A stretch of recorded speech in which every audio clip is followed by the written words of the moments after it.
नमस्कार मित्रांनो, Balasaheb Pawar LIC of इंडियामधून बोलत आहे। मित्रांनो, आपलं दिवसेंदिवस वय वाढत चाललं आहे। म्हणजे काय होत चाललं आहे, आपल्याला जे परमेश्वराने दिलेलं आयुष्य आहे त्याच्यातलं कमी होत चाललं आहे आणि त्याच्यासोबत काय होतं आहे, आपला पैसे कमवायचा पिरियड कमी होतो आणि जन्म झाल्यापासून मेल्यावर पण आपल्याला पैसे लागत असतात। मित्रांनो, पैसे जर नाही ठेवले तर पैसे वाढणार नाहीत आणि खर्च होऊन संपून जातील आणि पैसे कमवायचं वय पण संपून जाईल आणि नंतर लक्षात येईल की आपलं दिवाळं निघालेलं आहे। मित्रांनो, दिवाळं निघाल्यानंतर आपलं आर्थिक परिस्थिती बिकट झाल्यानंतर ह्या जगामध्ये कुणीही साथ देणार नाही। जर तुम्हाला त्याचं ज्वलंत उदाहरण पाहायचं असेल तर तुम्ही वयोवृद्ध जे लोक आहेत, रिटायर झालेले किंवा 60, 65, 70चे, त्यांच्याशी चर्चा करा। तुमच्या लक्षात येईल पैशाचा प्रश्न किती गंभीर असतो आणि तो सुटत नाही। जसं जसं आपलं वय वाढत चाललं आहे तसं तसं आपलं पैसे कमवायचं वय कमी होत चाललेलं आहे आणि एक दिवस आपल्याला पैसे कमवता येणार नाही आणि आपल्याला कोणी सांभाळणार नाही, आपले मुलं पण आपल्याला सांभाळणार नाहीत। म्हणून तर आश्रमाची संख्या वाढत आहे। आपण पहा जरा, कुठलाही प्रश्नाचं जर आपल्याला गांभीर्य पाहायचं असेल तर ज्याला आता ते प्रश्न चालू आहे, ज्याच्या जीवनामध्ये तो त्या प्रश्नामध्ये बुडालेला आहे किंवा त्या प्रश्नामध्ये अडकलेला आहे, त्याची गंभीरता बघण्यासाठी त्या व्यक्तीशी चर्चा करावी। जसं एखाद्या विद्यार्थ्याला शिक्षणाला पैसे नाहीत, अशा विद्यार्थ्याशी तुम्ही चर्चा करा। एखाद्या हॉस्पिटलमध्ये रुग्ण असतो, आजार झाल्यानंतर काय प्रॉब्लेम येतो, मानसिक स्थिती काय होते, आर्थिक स्थिती काय होते, ह्याचा तुम्ही गांभीर्यानं विचार करा आणि प्रत्यक्ष उदाहरण पहा।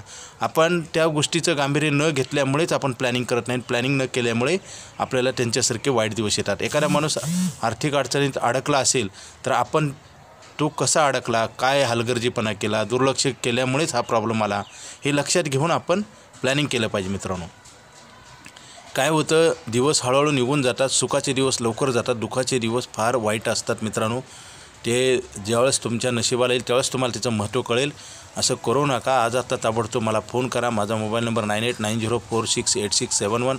हा नाही लागला तर दुसरा एक नंबर आहे 9890768562 पवार बाळासाहेब। आपलं आर्थिक प्लॅनिंग करून घ्या, कारण ही सरकारची संस्था आहे, मोठी गॅरंटी मिळते, थोडे भरून मोठे पैशाची गॅरंटी मिळते। मित्रांनो, भारत सरकारची संस्था आहे, जसं 10,000 भरले की 30 लाख रुपये लिहून देतो आपण। आणि हॉस्पिटलचं एक कॉन्ट्रॅक्ट करणं गरजेचं आहे। मित्रांनो, हॉस्पिटलचा खर्च कधी येईल, किती येईल आणि कुठल्या टायमिंगला येईल, कुठल्या दिवशी येईल, डेट, टाईम, वार आणि त्याची वेळ माहिती नसते। मित्रांनो, आपण पाहतो ना, रोज रोडवर कितीतरी ॲक्सिडेंट घडतात आणि ॲक्सिडेंट जो करणार आहे तो पळून जातो। म्हणजे हे गंभीर प्रश्न निर्माण होतो हलगर्जीपणामुळे। जसं आपण निर्जीव वस्तूला एवढं सांभाळतो ना, टू व्हीलरला ब्रेक लावतो ॲक्सिडेंट होऊ नये म्हणून, त्याला लॉक करतो, आपण घरातल्या वस्तूला लॉक करतो। आपण ज्या कमावलेल्या वस्तू आहेत ना, मोबाईलला स्क्रीन गार्ड लगेच लावतो मोबाईलला। म्हणजे काय, आपण ज्या कमावलेल्या वस्तू आहे, सोनं, चांदी, घर, जागा, जमीन, ह्याला आपण सिक्युअर करतो, परंतु स्वतःला करत नाही। हे दुर्दैव आहे मित्रांनो। हे कळायलाच काही जणांचा जन्म संपून जातो।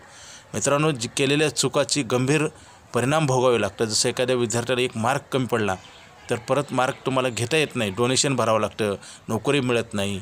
हे दुर्दैव, आयुष्याची फरफकट होते, आयुष्य फार फरकटल्यासारखं होतं, घसरल्यासारखं होतं आणि त्याला कुणीच साथ देत नाही। मित्रांनो, उलट खिल्ली उडवली जाते, समोर काही बोललं जात नाही, मागं पुढे आपल्या कर्माची आणि आपल्या आयुष्याची हेळसांड होते, लोक चर्चा करतात। मित्रांनो, आपलं दुर्दैव वाईट घडवायचं असेल तर काही गोष्टी करू नका। चांगल्या गोष्टीतनं फायदाच होतो, परंतु उशीर लागतो। जसं एखादा मुलगा डॉक्टर, इंजिनियर, वकील होतो तर काय होतं, सुरुवातीला त्याला त्रास घ्यावा लागतो ना। तसंच तुम्ही आज जर बचत नाही केली तर पैसे कमवायचं वय संपून जाईल आणि तुम्हाला वाईट दिवस येतील। हॉस्पिटलमध्ये आज लोक घर, जागा, जमीन, सोनं, चांदी विकून ट्रीटमेंट घेत आहेत, तरी जीव पण जातो आणि पैसे पण जातात, सगळं सत्यानाश होतो। मित्रांनो, हे गांभीर्य लक्षात घ्या तुम्ही। आज आपल्याला सुखाचे दिवस झटकन निघून जातात, परंतु दुःखाचे दिवस डोंगरा एवढा एक एक दिवस वाटतो। ही वेळ येऊ नये, मेडिक्लेम पॉलिसी करा, मोठी करा, कारण कशी वेळ येईल सांगता येत नाही ना। तुम्ही कष्ट कमवलेले पैसे खर्च करायचं म्हणजे चुकीचं आहे की नाही। हॉस्पिटलला जर आपण काम करून घाम गाळून पैसे कमवले, सोनं, चांदी, FD असते बँकेमध्ये, घर, जागा, जमीन विकून आपल्या ट्रीटमेंट घ्यायची वेळ येते की नाही। आणि ऐन वेळेस लोक कमी स्वस्तामध्ये प्रॉपर्टी घेतात, मग आपण दुसऱ्याला संधी देतो, आपलं वाटोळं करतो आणि दुसऱ्याचं चांगलं करतो। कर्मामध्ये फार मोठी ताकद आहे मित्रांनो। चांगलं कर्म करताना त्रास होतो। जसं एखादं इंजेक्शन घेताना डॉक्टर त्रास होतो का नाही, इंजेक्शन घेतल्यावर आराम मिळतो का नाही, हे साऱ्या गोष्टी आहेत मित्रांनो, रोजच्या जीवनातल्या आहेत घडामोडी। दुर्दशा करून घेऊ नका स्वतःची, कारण माणसाच्या जीवनामध्ये काय होतं, काही चुका झाल्या तर त्याची शिक्षा भोगावीच लागते आणि ती वेळ येऊ नये। म्हणून आज आता ताबडतोब फोन करा, आपलं आर्थिक प्लॅनिंग करून घ्या. इन्कमचं कॉन्ट्रॅक्ट आणि नुकसानीचा करार दोन्ही करार केले पाहिजे. नुकसान म्हणजे हॉस्पिटलचं होणारं नुकसान, इन्कम म्हणजे तुम्ही जे पैसे कमवणार आहे त्याची मोठी गॅरंटी, बिग गॅरंटी. आणि 1 वर्षानंतर आपल्याला पैसे वापरता येतात. 8% इंटरेस्ट रेट आहे. लाईफ टाईम मनी बॅक पॉलिसी आहे. पूर्वी अशा पॉलिसी नव्हत्या मित्रांनो. ही पॉलिसी बंद होणार आहे. लवकरात लवकर घ्या, उशीर करू नका. आपण नेहमी काय करतो, चांगल्या कामाला आपण नेहमी टाळटाळ करतो, म्हणूनच वाईट दिवस येतात. जात धर्म कर्म वर्ण भेद नसतो मित्रांनो, प्रांत भेद नसतो, फक्त कर्मभेद आहे. कर्म चुकीचं केल्यामुळेच वाईट दिवस येतात, हे आम्ही अनुभवानं पाहतोय.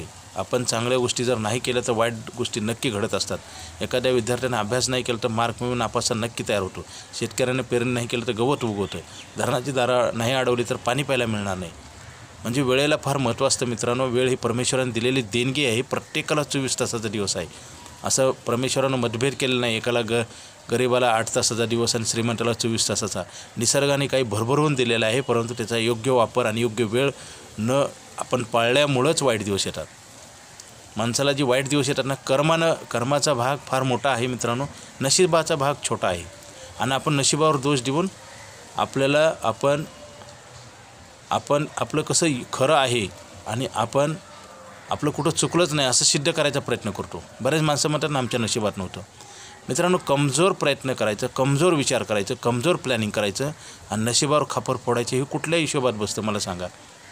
बरेच लोक शेवटी काय म्हणतात, आमच्या नशिबात नव्हतं. नशीब पण पाहिजे मित्रांनो. कर्म केलंच नाही तर नशीब कुठून घडणार आहे. एखाद्या मॅचमध्ये, क्रिकेट मॅचमध्ये मॅच खेळायला गेलाच नाही एखादा खेळाडू आणि तो कसं काय जिंकेल, ह्या सगळ्या गोष्टीचा विचार केला पाहिजे ना. आपण काय करतो, चुकीच्या विचारामुळेच बर्बादी होते आपली. मित्रांनो, पैसे कमवायचं वय रोज संपत चाललेलं आहे. एक दिवस पैसे कमवायचं बंद होणार, खर्च चालू राहणार. पैसे वाढवले पाहिजेत आणि खर्च केले पाहिजे. आपण काय करतो, कमवले संपवून टाकतो. पैशाचं प्रोसेस केलं पाहिजे. जसं आपण शेतकरी काय करतो, ज्वारी पेरतो आणि धान्य वाढवतो ना, तसं पैशाची पेरणी केली पाहिजे. ते गॅरंटेड तुम्हाला धान्य मिळतं, गॅरंटेड वाढून पैसे मिळतात आणि गॅरंटेड वापरायला पण मिळतात. ज्या गोष्टीची गॅरंटी ती घेतलीच पाहिजे. जर घेतली नाही तर आपली दुर्दशा नक्की होणार. म्हणून आज आता ताबडतोब फोन करा आणि आपलं पैशाचं प्लॅनिंग करून घ्या. रोज आपलं नुकसान होते, आयुष्य कमी होते ना. हे नुकसान नैसर्गिक आहे, परंतु लवकर वेळीच लक्ष दिलं तर आपल्याला ह्याच्यावरनं आपला फायदा करून घेता येतो. वेळ बँकेत ठेवता येते का? नाही. पैसे ठेवता येतात ना, मग पैसे ठेवले पाहिजे ना. आपण पैसे संपवून टाकतो. म्हणजे जे पैसे वाढवायचे आहेत तेच मुदलच आपण संपवून टाकतो. म्हणजे वाढण्याचा प्रश्नच येत नाही. म्हणून तर आता गरिबी वाढत आहे, लोकसंख्या वाढलेली आहे, प्रॉब्लेम आहेत, पगार मिळत नाही, टेम्पररी नोकऱ्या आहेत आणि ते नोकरी पण टिकेल का गॅरंटी नाही. मित्रांनो, हे सगळं असं चाललेलं आहे आणि आपण पैसे ठेवत नाही. म्हणजे अजून जसं एखादी आग लागल्यानं पाणी टाकण्याऐवजी रॉकेट टाकल्यासारखं होतं. मित्रांनो, काय होतं, कर्मामध्ये फार मोठी ताकद असते, परंतु आपण चुकीचं कर्म करतो आणि दोष मात्र सगळ्यांना देतो. इथं कुठं तर चुकतं आहे आपलं. हे दुरुस्त करण्याची गरज आहे. पैशाचा प्लॅनिंग करा. पैसे आयुष्यभर मिळतात. 10 ते 15 वर्षे पैसे भरायचे आहेत, आपल्याला आयुष्यभर पैसे मिळतात. आयुष्यभर काम होत नाही, आयुष्यभर काम मिळू शकत नाही, मिळालं तर करू शकत नाही आणि काम न केल्यामुळे पैसे मिळत नाही आणि पैसे नाही मिळाल्यामुळे उपाशी राहायची वेळ येते. मित्रांनो, अन्न वस्त्र निवारा ह्या ज्या गरजा आहेत ह्याचा खर्च वाढत चालला आहे ना, महागाईने वाढत चालली ना. मग पैसेच नाही ठेवले तर काय होईल, वाईट दिवस नक्की येणार ना. म्हणून लगेच फोन करा आणि लाईफ टाईम मनी बॅकचा प्लॅन करून घ्या. मित्रांनो, मेडिक्लेम पण करून घ्या. उशिरा सुचलेलं शहाणपण नक्की नुकसानीचं असतं. कुठल्याही गोष्टी लवकर समजल्या पाहिजेत आणि त्याच्यावर इम्प्लिमेंट केलं पाहिजे. जसं 1 मार्क जर कमी पडला तर 10 लाख रुपये द्यावं लागतं डोनेशन. तेच 1 मार्क तुम्हाला थोड्या मेहनतीनं मिळत असतो आणि कोणी तर आपल्याला सांगणारा पाहिजे. सांगितलं तर आपण सिरियसपणे ऐकलं पाहिजे. ते आपल्या हितासाठी असतं, सांगणाऱ्याच्या नाही. आता माझा व्हिडिओ ऐकून जर तुम्ही काहीच नाही इम्प्लिमेंट केलं तर माझं नुकसान नाही, तुमचं 100% आहे. फक्त वेळ आलेली नाही, त्याच्यामुळे आपण टाळाटाळ करतो. मित्रांनो, चांगल्या गोष्टी नेहमी केल्या तर त्याचा फायदा होतो, हे नक्की आम्ही पेपरवर लिहून देतो. म्हणून पैशाचं प्लॅनिंग करा. मित्रांनो, पैसे कमायचा वय संपत चाललेला आहे आणि आपल्याला माणसाच्या जीवनामध्ये डिसॅबिलिटी, डेथ आणि डिसीज हे 3 संकट कधी येतील सांगता येत नाही. पैसे कमायच्या पिरियडमध्ये जर आले तर पूर्ण कुटुंब बर्बाद होतं आणि पैशासाठी आपल्याला वन फिरावं लागतं. कोणी 1 रुपया पण देत नाही, कर्ज पण देत नाही. ज्याचं उत्पन्न कमी आहे किंवा दिवाळखोरीत आलेलं त्या माणसाला कर्ज तर मिळतं का? म्हणजे सगळी दारं आपली बंद होतील. मित्रांनो, आपलं स्वतःचं नुकसान करून घेऊ नका, स्वतःचा घात करून घेऊ नका. अविचारामुळं आणि चुकीच्या विचारामुळेच बर्बादी होते आणि ती उशिरा करून उपयोग होत नाही. त्यासाठी सावध करतोय तुम्हाला. आज आता ताबडतोब फोन करा आणि लगेच आपलं इन्कम प्लॅनिंग आणि नुकसानीचा करार, मेडिक्लेम आणि LICची पॉलिसी करून घ्या. पूर्वीचे सारखे प्लॅन नाहीत मित्रांनो. आयुष्यभर पैसे मिळतात. पूर्वी असं नव्हतं. 15, 20, 25, 30 वर्षे होता प्लॅन. आता आयुष्यभर पैसे मिळतात. आयुष्यभर इन्कम आपल्याला मिळण्यासाठी लवकरात लवकर फोन करा आणि हा प्लॅन घ्या. Okay, thank you.